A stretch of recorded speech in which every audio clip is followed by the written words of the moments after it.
Hi mga kapatid, welcome back po. Salamat sa mga nakaka-appreciate. Buong puso po ako nagpapasalamat. At doon sa mga mabigat, kung nabibigatan po doon sa pag-follow, okay lang po, kahit yung like na lang. Masaya na po ako doon. At buong puso na po ako nagpapasalamat. Nawa, ingatan po tayo ng buong may kapal. Okay? Bigyan lang natin ng reaction at opinion regarding doon sa mga naglabasang news. Okay po ito'y bahagi na ng nakita na natin to, napanood na natin, kaya hindi tayo masasabihan na gumagawa tayo ng mga kwento-kwento. Di ba? Napanood na natin sa malalaking stream media, sa mga news, di ba? Ito, yung bumaliktad na si Rene. Tatlong topic tayo, pero iiksiyan ko na. Okay. Yung kay Rene, okay? Hello, Risa. Hello, Risa. Walang lihim na hindi nabubunyag. Laging ganon, mga kapatid. Laging yung tandaan niyan, yung bagay na yan. Walang lihim na hindi nabubunyag. Talagang mabubunyag. Kapag may usok, may apoy. Di ba? Lalabas at lalabas. Hindi mo kaya pigilin yan. Risa, hindi mo kaya pigilin. Kung totoo nga talagang, bumaliktad si Rene. Kung totoo nga talaga yung kanyang mga testimonya na ginamit lang siya, binayaran ng 1,000,000, mabigat po yun. Okay, mga kapatid, mabigat yun. Bilang senador, ginamit mo yung position mo. Ako po hindi sinasabi na kung totoo nga talaga yung sinasabi ni Rene. Di ba? Tayo yung nagtatanong lang. Okay? Kung totoo yan, mabigat po yan. Bilang senador, ginamit mo yung position mo, unethical po yan. Di ba? Yan, mga kwan lang natin, di ba? Kasi unang-una, senador ka, inihalal ka ng bayan, pero kaninong pera yung binayad mo? 1,000,000. Alam nga sa sarili mong bulsa yan. Kung totoo, kung sa sarili mong bulsa, okay lang, di ba? Mas kwan yan. Magandang kwan yan. Pero kung ginamit mo yung pondo o bagay sa budget bilang ikaw senador, ginamit mo doon sa party na yun para mandurog ka ng isang individual, Pastor Kibuloy, at para gawa ng mga iba't ibang uri ng kwento para maakusahan lang siya, mabigat po yun. Unethical po yan. Hello, Risa. Unethical po yan. Kung totoo nga, di ba, yung pagbaliktad ni Rene. Oo nga, nakita natin bumaliktad na. Pero yung sinasabi ko, kung totoo yung kanyang mga testimonya, na talagang ginamit lang siya, binayaran siya 1,000,000, kalahating milyon, idabayas si BP Sara at si Duterte, yung tatay, dinagdagan ng 500,000, naging 1,000,000, mabigat po yan. Unethical po yan. Bilang senador, pwede ka maalis bilang senador kapag sinampahan ka doon sa Senado, sa Ethics Committee, na para maalis ka bilang senador. Sagutin mo ng matino yan. Malalaman yan sa mga cross-examination. Okay? Pangalawa, yung mga ginagawa ng ating mga opisyalis, di ba? Napapansin nyo mga kapatid, yung trend niya, halos lahat paglabag sa batas. Papaano na? Anong mangyayari sa ating bayan? Kung sino pa yung mga manamumuno sa atin, yung pa ang hindi sumusunod sa ating mga alituntunin o sinasaad sa ating batas. Pangalawa, yung General Torre, di ba? Pwede kang mag-aresto kahit walang warrant of arrest na dala. Pag tinanong, nasa yung warrant ko? Nasa presinto. Tingnan nyo mga kapatid, kung paano baliin yung batas. General po yan, di ba? Alam na alam niya na hindi pwedeng mag-aresto na wala kang warrant of arrest. Pero bakit sinasabi niya yan? Kasi nakikita natin yung pagiging arrogante. Arrogante bilang, sabi nga ni Senator Jingo Estrada, ito na yung pinaka-PNP chief na pinaka-arrogante. Di ba? Kaya makikita natin kung sino pa, ipinupunto ko po mga kapatid, kung sino pa yung mga nasa taas, yung namumuno sa ating bayan, yung pa ang madalas lumabag sa saligang batas o sa ating batas. Pero pag tayo mga ordinaryong mamamayan, dampot na kagad. Bakit? Lumabag ka sa batas. Pero sa kanila, hindi sila. Bakit? Nakaposisyon sa taas. Pangatlo, ito, di ba? Wala tayong jurisdiction sa ICC. Lumabas na tayo, hindi na tayo member ng ICC, di ba? Noong inaresto ang ating Pangulo, Rodrigo Roa Duterte, ano nangyari? Inaresto, di ba? Sino ang nagbayad ng plane? Ng aeroplano papunta sa The Hague, di ba? Nagmumula sa Office of the President.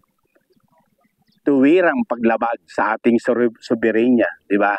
Tuwirang pagsuko mo sa sarili mong bayan o sarili mong mamamayan o isang Pilipino. Di ba paglabag sa batas yan? Labag sa batas yan, hindi ka na membro. Tapos nakipag-ugnayan ko, bagat ipinipilit nila na hindi daw sila nakikipagtulungan. Pero ang malinaw dito mga kapatid, sino ang nagbayad ng airplane para madala sa The Hague ang ating Pangulo, di ba, mula sa Office of the President? Di ba bahagi ng soberanya po yan, paglabag po yan, pagtaksil sa sarili mong mamamayan. Di ba?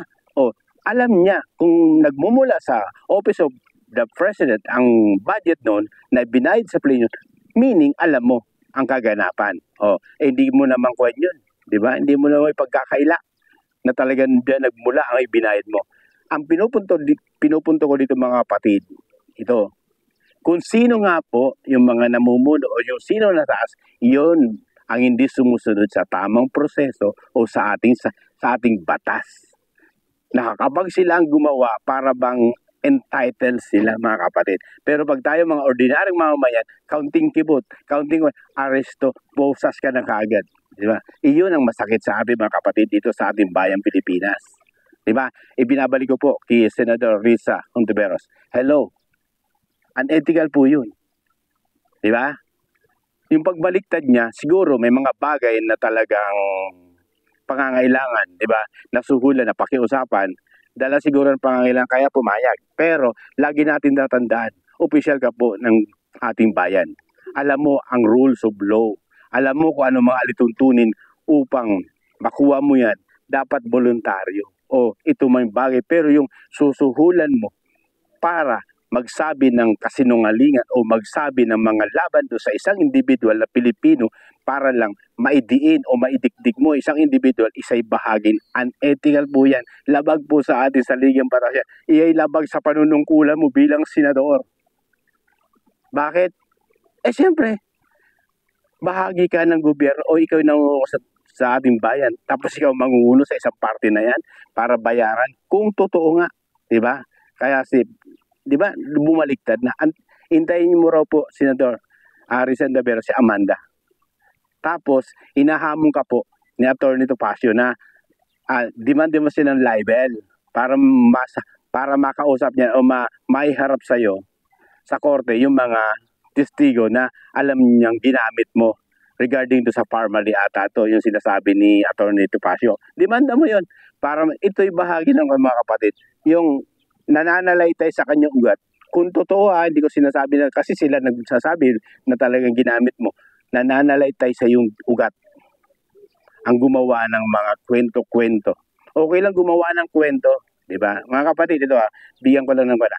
Okay lang gumawa ng kwento kung naaayon o magandang kwento. Pero yung gumagawa ka ng kwento na walang kwenta, iyon ang sinasabi natin na hindi karapat-dapat ay iyong bahagi ng hindi magandang pagtingin bilang senador ka ng ating bayan. Tapos gawin mo ng kwento na walang kwenta para pumanig sa'yo at para sa isang ambisyon mo sa buhay. Unethical po yun. Unethical po yun. Bakit? Isa politik para mandurog ka lang. Siguro, tinik sa'yo si Pastor Kibuloy, mga Duterte, tinik sa lalamunan mo si Sara Duterte. Dahil kung sila magiging front mo o sila lalabanan mo, wala kang pag-asa eh. Sabi nga, pero mayroon lumabas yung survey. Segue lang tayo mga kapatid. May lumabas sa survey. Di ba nanguna 35% si BP Sara? Pero nakakapagtaka mga kapatid. Tingnan nyo mo pala. Kung napansin mo, ako napansin ko yun eh. Nakakapagtaka, sinama nila si Bongo. Doon sa presidential, di ba, sa Tangere ata yan. Sinama nila si Bongo. Ano yon? Technique po nila yon, strategy nila yung para ma-divide yung boto ng BP Sara at saka ni Bongo. 15% ata doon si Gan. Di ba? Si Bongo. Tingnan mo kung paano nila gawa nung estrategiya. Bababa nga naman si BP Sara doon. Magiging 30. Bakit? Napunta kay Bongo. Kasi alam nilang Duterte pa rin yung pag tumakbo naman si BP Sara, hindi naman tatakbo si Bongo. Pero ba't sinama nila yon? Kasi estrategiya nila yon. Para yung boto o yung pagtanong doon sa mga respondent, mababahagi, mahahati, mapupunta kay Bongo, imbes na kay BP Sara na isinali niya. Iyon ibahagi na pansin ko lang mga kapatid. Talagang gusto nilang eliminate ang BP Sara. Gusto nilang mawala sa landas, di ba? Tapos isunod natin yung sa ombudsman, di ba? Nung inaksyon na yung ombudsman, bakit daw ang bilis? Nakakatuwa ito po talaga. Ito talaga ating mga sa ating mga crocs ng SOR. Nung inaksyonan, tapos tinatanong kung sino ang nagsampa, hindi nila sinasagot, hindi daw po, hindi daw sila, SOR. Ang manikwan dyan, responded ata, hindi daw sila. Tingnan mo, pansin yung mga kapatid ko, paano gamitin yung posisyon, yung gamitin yung mga ating resources sa ating gobyerno para durugin lang si VP Sara. Lahat gagawin. Pero tingnan natin itong at 30, at 29 pa lang ngayon, o bukas. Magsisimula ng 20 Congress sa Senado at saka sa Congress, di ba? Tingnan natin kung lulusot nga. Kasi napanood natin si congrats, Rodante Marcoleta. Kinuha niya talaga, ini-insist niya doon na talaga hindi tatawid sa 20 Congress, yung impeachment yan. Hindi talaga tatawid kasi may mga pero hintayin natin bukas kung ano magiging kasi tanghali yun sila magbuwan. Tingnan natin kung talagang totoong tatawid. Okay mga kapatid, salamat po. Pinupunto ko lang mga kapatid, nakakalungkot kung sino pa yung mga nasa posisyon, kung sino pa yung mga nanunungkulan sa taas, yung pang madalas lumabag o hindi sumusunod sa tamang batas. Binigyan natin ng kanya na mga kapatid. Opinion at reaction ko. At opinion ko po yun. At napansin ko po yun. Napanood yun naman po yun. Lagi ko sinasabi mga kapatid, salamat at God bless sa lahat. Pag mali, mali. Pag tama, doon tayo magsama-sama. Thank you at ingat po tayong lahat at nawa mapayapa po ang ating buhay sa ating bansa Pilipinas at maging maayos po ang takbo ng ating bansa Pilipinas para sa ikaunlad ng ating bayan. Salamat po.